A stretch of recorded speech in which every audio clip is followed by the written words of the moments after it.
Hi friends, in this video I want to talk about certain things that we humans do in our normal lives that can end up impacting our overall health, but most humans don't pay attention to these because some of these activities that we are doing are considered to be the norm in our family or society or culture, and hence most of us who are middle aged or even children or even someone who is our parents age in their 80s and 90s, everyone has become so ingrained in using these methods as a norm that it is difficult for them to understand the patterns in their lives of activities that they have been doing that are indirectly actually impacting the quality of their health. And I'm speaking from my own experience. I've worked as a pharmacist in US. I've also been a pharmacy researcher who has researched the toxicological impact of chemicals in our body. I have also worked as a hospital administration assistant, and I've worked also in a preschool where I was involved a little bit in the nutritional aspects of the preschool's operation while serving the kids as a teaching aide, and this was in US. Most of my work experiences have been in US, but many of my life experiences have happened in India, and many of my family who died, before they died, some of the symptoms that they had in their lives that were manifesting in their lives for many years ended up also manifesting in my life in recent years.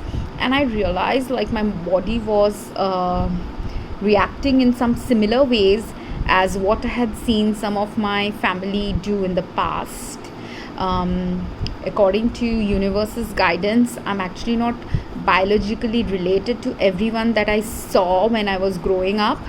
I have no real proof about that yet because I haven't bothered to investigate the genetics of my family.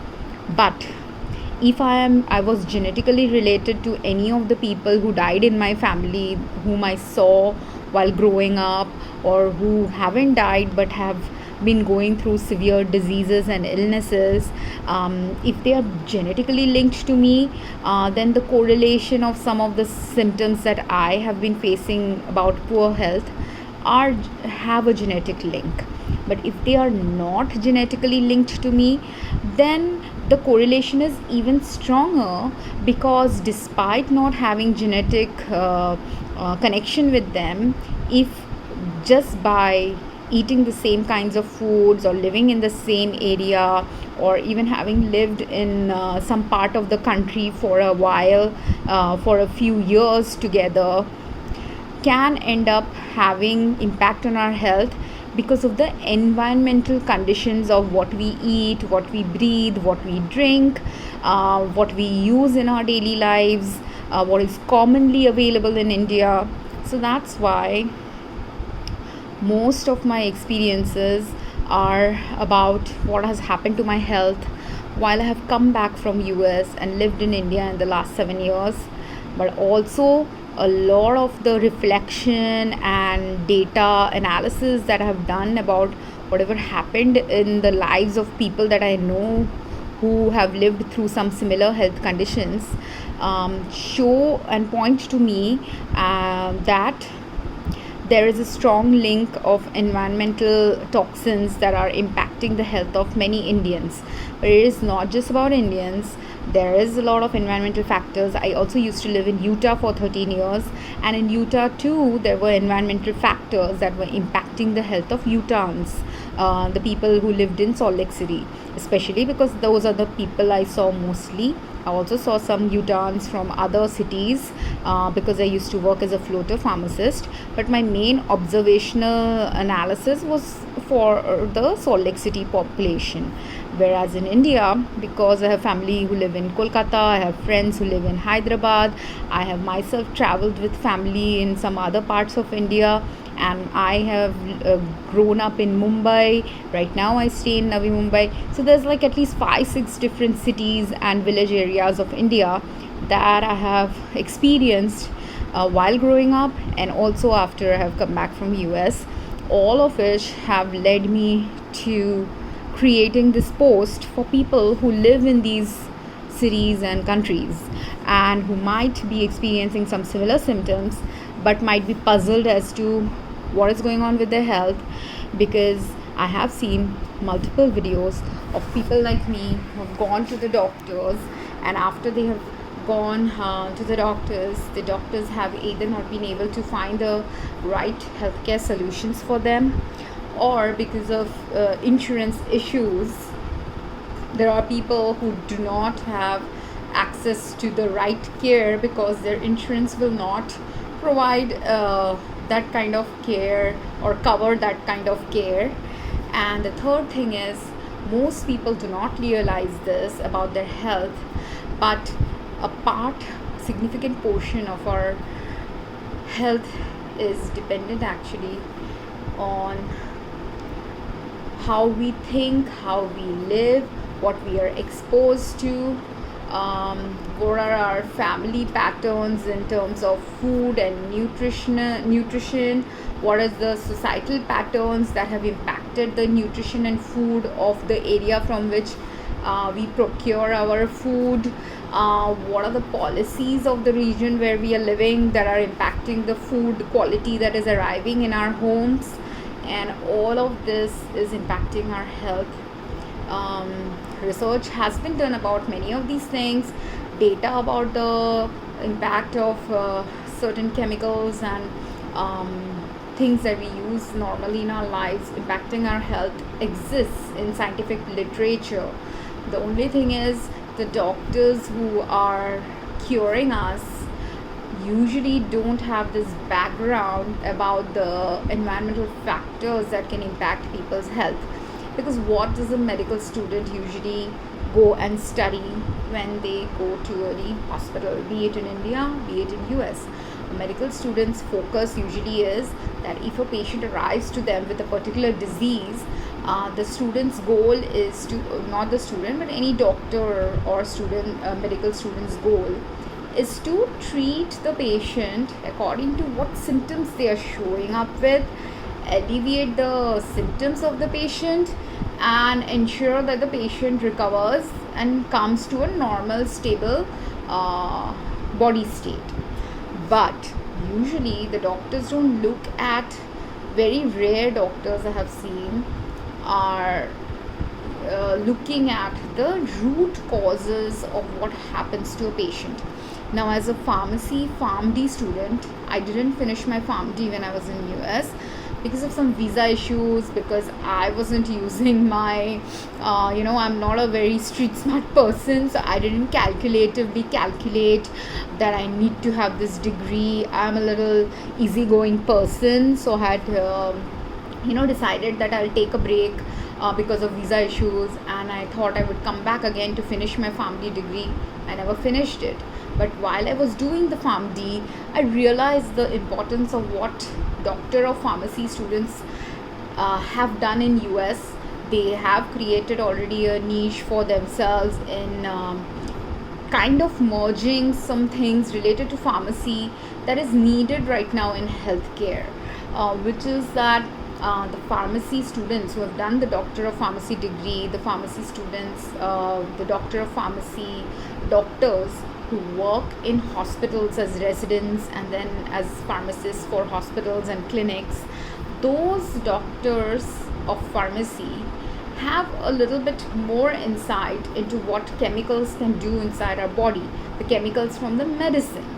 And now I, as a master of pharmacology student, not only have partial perspective about what the doctor of pharmacy person does, but I also have an insight as a researcher and a bachelor of pharmacy student about how, normal chemicals in our cosmetics, in our cleansing agent, in our pharmaceutical products, in our environment are all impacting our health. So because of this reason, I'm making this video to help people understand, or if not understand, at least become aware of some of the things that we do in our daily lives that can be impacting either our own health, or our parents' health, or our children's health, or our pets' health, or even our plant health. And actually, the ground level problem starts with the plant health, because plants are the first nutritional product that all humans and animals and birds and bees and everyone consumes. So if any of the plants in our nation, in our foods, in our crops are getting destroyed, or are nutritionally deficient, say I eat an apple, they used to say, right, apple a day keeps the doctor away. But the apple that we used to eat, say 100 years back, used to be freshly made, used to be organic mostly, used to be chemical free, used to have a lot of less number of chemicals and processing done to those apples than the apples we get currently in our environment. And any of the chemicals that are used while growing the tree, what was used for treating the places where apples are grown, any of the other industrial things going on in the places where apples are raised, any of the transportation related chemicals that are impacting the apple that comes from a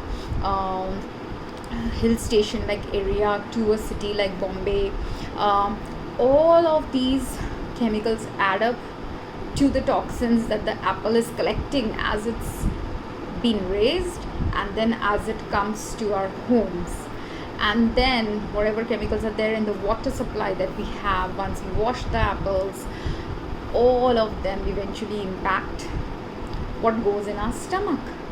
And if 100-200 years back our ancestors had like maybe zero chemicals, or maybe only one chemical impacting their health, right now we have at least 5 to 10 chemicals that the apple could have been exposed to, that is eventually going to impact our health. And this is the story of a simple apple. But in general, we humans eat so many different things, right?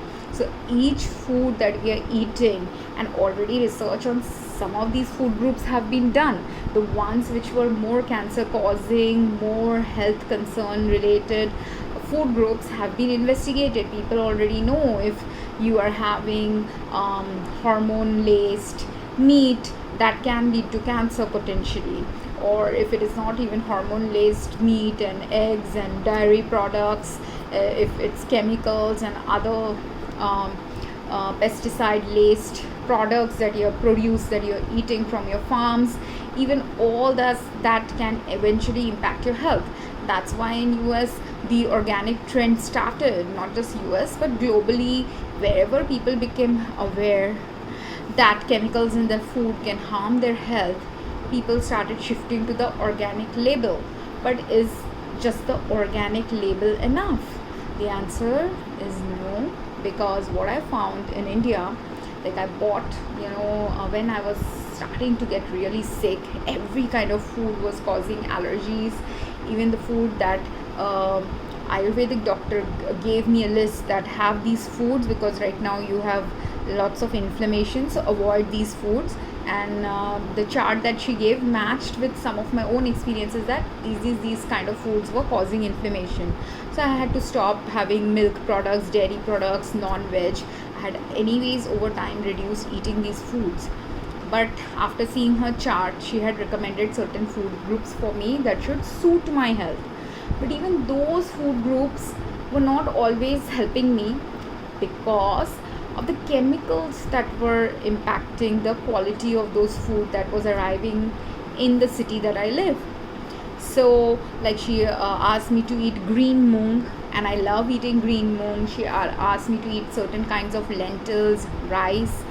But rice, every time I was trying to have any kind of rice in India, they were either causing too much acidity or giving me a carbohydrate overload, and I couldn't stomach the carbohydrate content of the rice that I used to have as a kid.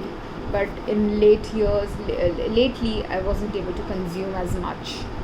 And then with relation to the moong dals or any other lentils that was given to me, as that would be the best food produce to have.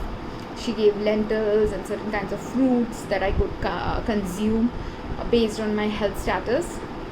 But what was happening with the lentils, like simple green moong dal, when I bought from this store, I bought some organic ones, I bought some regular ones, and now with both of them, the issue was any kind of lentils that you use, you have to make sure they're chemical free, because in India, even though if they slap on an organic label, there's no guarantee that these are chemical free products. So I'm feeling exhausted because all these chemicals have been exhausting my health, draining my energy, and causing me to become sicker and sicker over time. With the doctors, even if they figure out one aspect of my poor health, they don't understand that I have a multiple few disease states happening at the same time with my body, and because of which I have been guided to not proceed further with some of the therapies, or even if they gave me certain medicines to take, I couldn't take it because they were impacting my health in some other ways.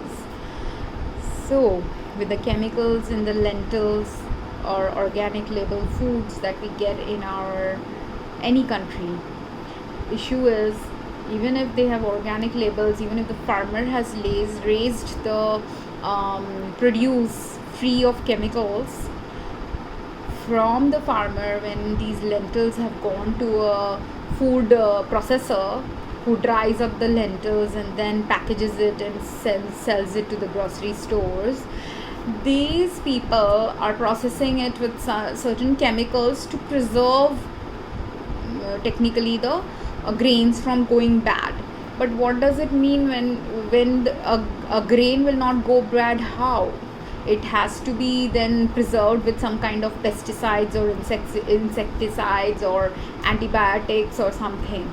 And most of the food that are organically labeled are not chemical free. That's why these chemically laced lentils were causing a lot of health issues for me. I cannot give a list. The list is too large. But if anyone does a simple research on what the food industry or food manufacturing or food processing industry does to preserve the food, and I can do the scientific research on it, but first my goal is to let general people know what is there in their food that is impacting their health. And even normal foods that any doctor will prescribe to you to take, or anything that we have been raised as a good food that should be eaten, like apple a day keeps the doctor away, or any kind of norms that any of our cultures have raised us with, if the quality of that food is gone, then our quality of our health is gone. Like I'll tell you a simple home remedy that used to work for me, and then it suddenly stopped working for me because of the toxins and chemicals and other things going wrong with the ingredients used in that remedy.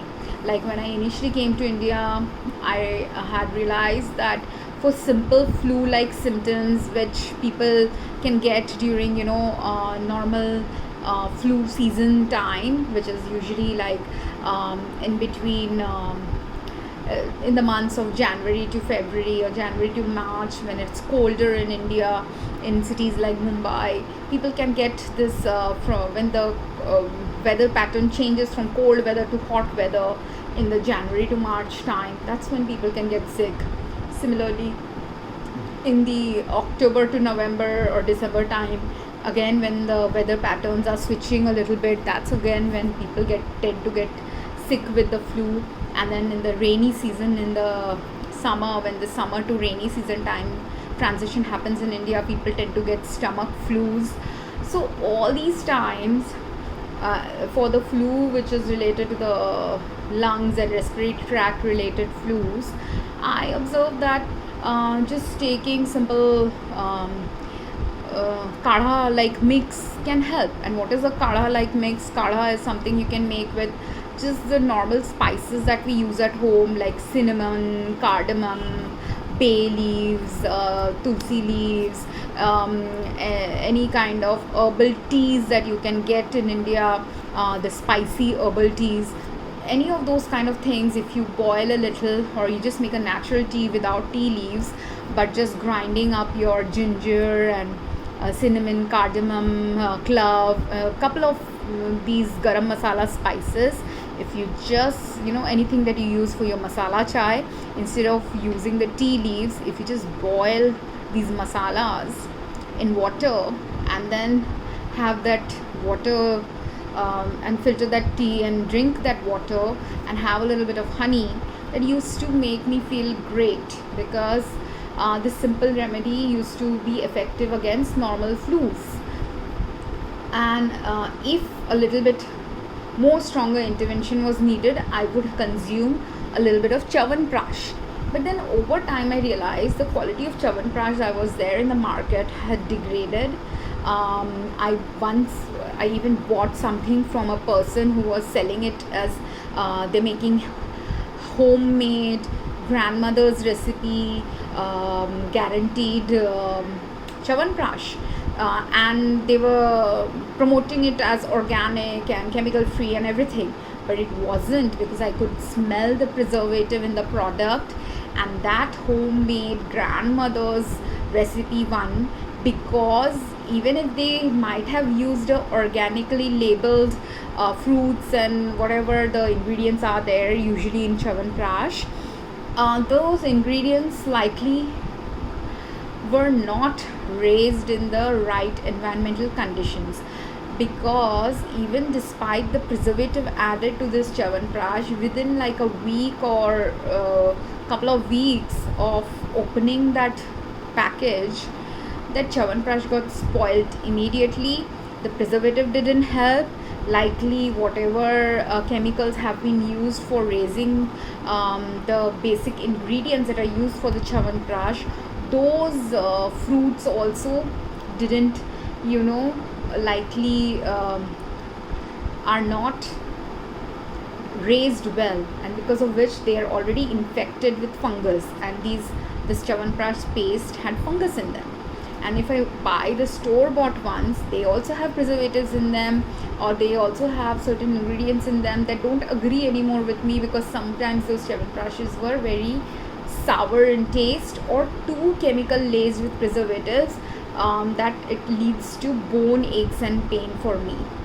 So essentially, while I'm talking about my experience, the thing that I'm trying to raise here in this video is that the chemicals that farmers are using for farmers or vegetable producers are using for raising their vegetables and fruits and crops, if they have been using a lot of pesticides and insecticides in their produce when raising them, what has happened is, over time, like how humans have developed antibiotic sensitivity, likewise these plants have started developing pesticide sensitivity, insecticide sensitivity, antibiotic sensitivity, mold sensitivity, everything, any kind of chemical that has been thrown into the plant now, those molds and insects and pests have started developing sensitivity to those chemicals.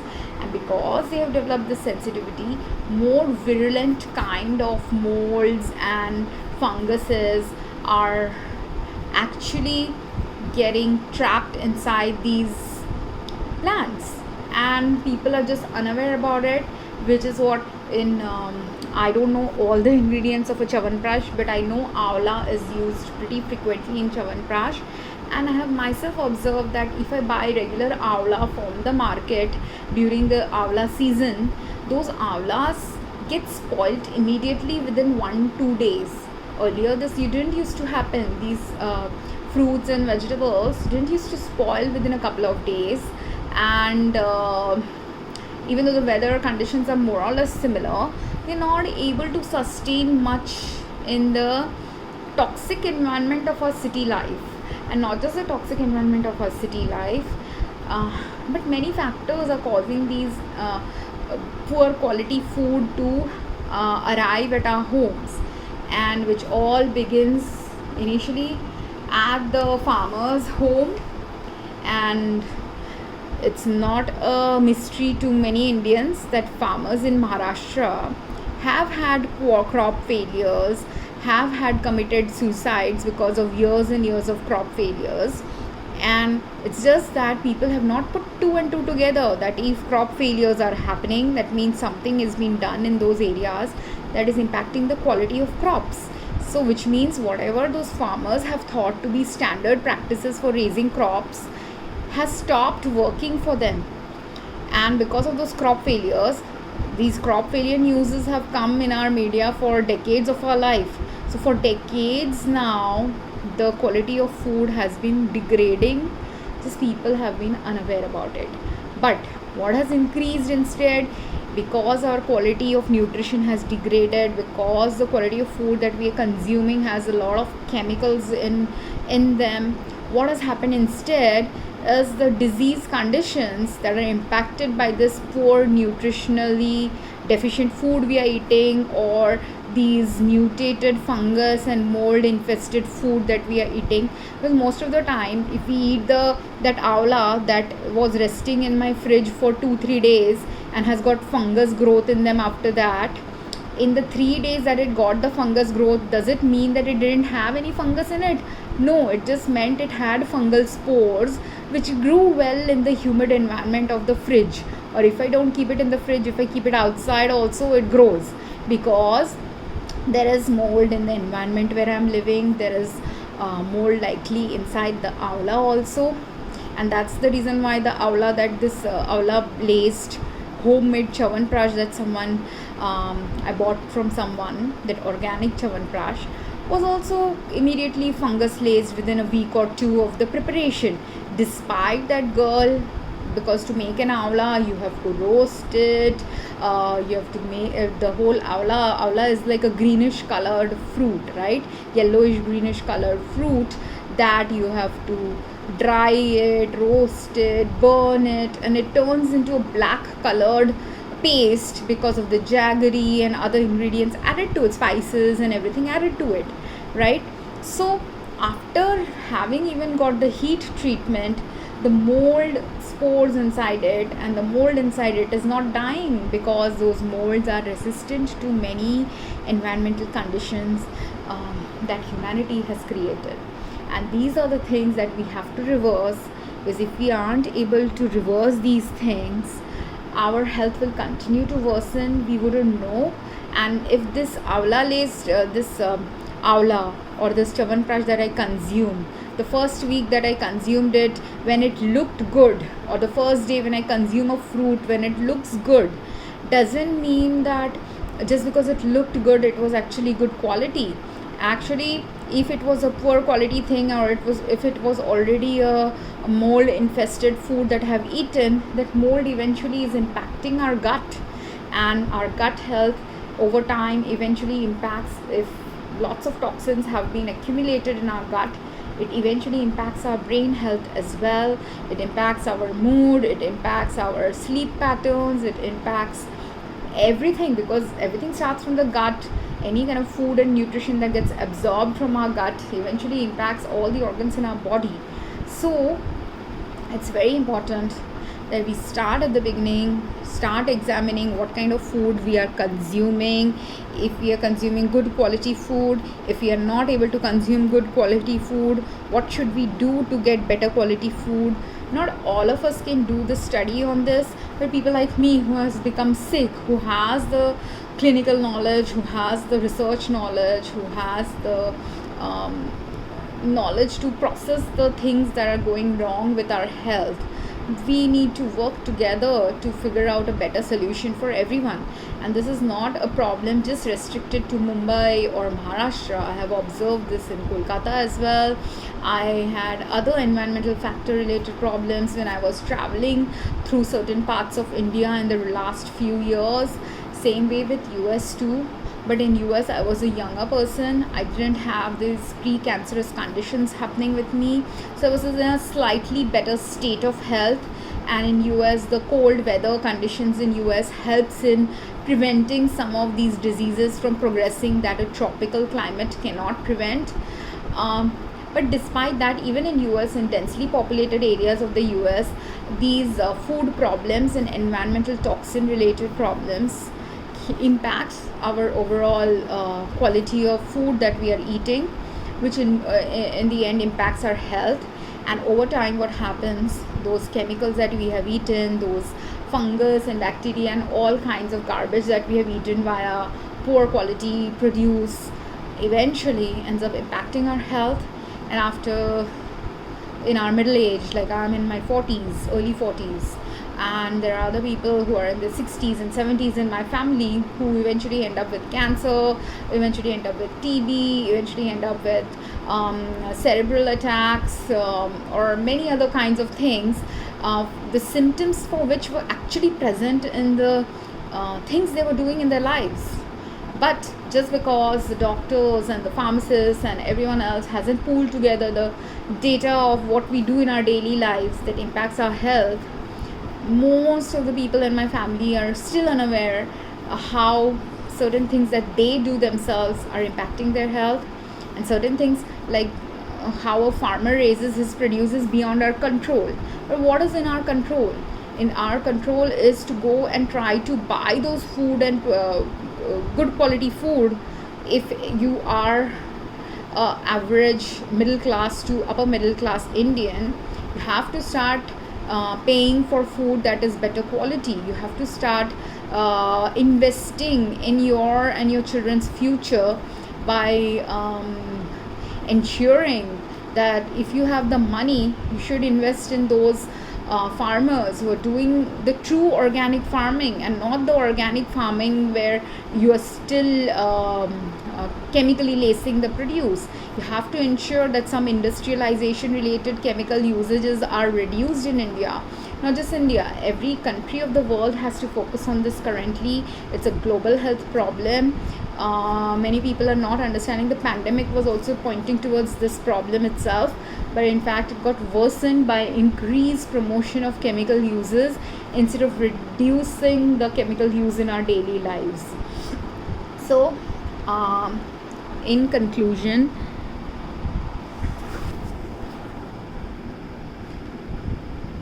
I didn't know how long this video is going.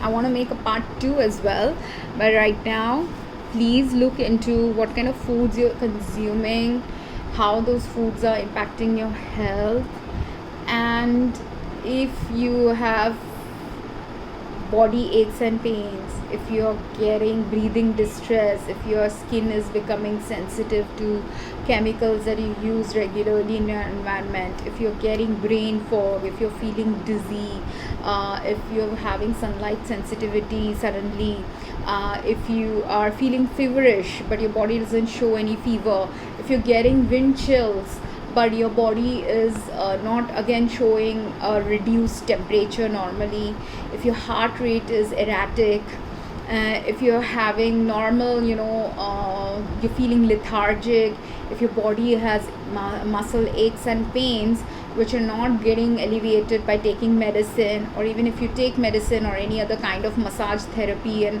Ayurvedic therapy or anything else to for some of your health problems, but the problem keeps recurring back, or if you have figured out something is wrong but the doctors are still figuring out what is going on with you, these are all initial indicators of something in your environment and food that is impacting your health. I can try to help people in figuring this out. If someone is really in distress, cannot afford healthcare, or even if whatever healthcare measures they have taken have failed for them, drop me a comment here, and I can try to maybe help in figuring out and pointing the key indicators that are impacting your health. Actually, there's multiple things that are impacting everyone's health, but we have to all start at one point. For me, the points where I have started to do these preventative strategies for my healthcare includes reducing LED and artificial light exposure time, reducing computer times and cell phone usage times, ensuring that computer and cell phones are fully charged or at least over 60% charged when I'm using them. Then also trying to ensure that whatever food I'm eating or drinking is as less chemically laced as possible. Very difficult in India. It was much easier in US. I really miss my US life nowadays, because at least there some attempts have been made to make produce and food organic free, chemical free, pesticide free, hormone free. In India that hasn't happened yet. So for me, every day when I eat some food, I can taste the metal in it, I can taste the chemical in it, I can smell the preservative in it. If I don't even taste or smell any kind of chemical in the food that I'm consuming, after consuming it, eventually my body, which is kind of weakened because of the different things going wrong with it, gives me an indication via stomach ache or appendix ache or liver area related pain or throat area where I have this thyroid nodules and lesions. There something will be sensitive, or my body will be very heat sensitive to the chemicals in the food, or not just chemicals, nowadays even really hot spices my body can't take. Even though I used to love having some of the Indian spices, even with regards to Indian spices, I've realized that the quality of the spices have also gone down in recent years. I found I had bought like few years back some star anise, and those star anise had these white funguses growing on them, because I didn't use star anise as much in my food, and I had just bought it and kept it aside, and they had grown these white fungus on them, which was resistant to sunlight. So if normal funguses, if you put the food outside in the sun for a few hours or a few days, it will kill the spores, but these kind of resistant to sunlight mold and any other kind of fungal growth in your food is a very harmful indicator of something going wrong with our food. And if a spice is getting infected like this, that means those spice producers are also doing something wrong in the way they raise their plants. And I have read already, most of the spices in India comes from this Nilgiri region and the Kerala and the hilly regions of southern India. And those places, some of those places consider, and even Ayurvedic preparations are made from these spices from these regions of India, southern parts of India. And Kerala Ayurvedic products used to be amazing for health purposes. I've used them a couple of times as a child, I've used them as an adult as well, and I love their products. But what I read in recent times is that some of these spices are the normal raising steps for these spices showed that people are using fungicides to prevent fungal growth in these spices. But what is happening by people using fungicides is that they are creating these drug resistant funguses from growing in these spices, and then our spice quality also, that's why, is going down, and which is a very big concern, because spices, I think, are the main thing that has kept a lot of Indians from falling sick. And if our spice quality has gone down, it is a very bad indicator for us. And so it is very important that right strategies are used for raising our food. I myself am not a food producer or a food raiser, but ideally, if I can, I want to find a part of India or a part of world where I can go grow my own food, which is chemical free, pesticide free, hormone free, and all kinds of environmental toxin free produce. And even hydroponic produce that is currently touted, I have found hydroponic food to have high degree of either chemicals from the kind of water supply that they are using, or mold in them, because those hydroponic plants do not get usually good exposure to sunlight, and that also ends up impacting the quality of these foods. So right kind of food raising measures are not being used currently globally. Very few places are using the right measures to give us the nutritionally rich food that every human being needs. And not just human being, these plants are also food for the entire planetary system of Earth. And if we can't preserve the plants of the world, then we are going to be in famine like, drought like situation that has happened in countries like Africa, that has happened even in India in the past during the British era, that has happened in the Sahara Desert, Gobi Desert, and different deserts of the world, because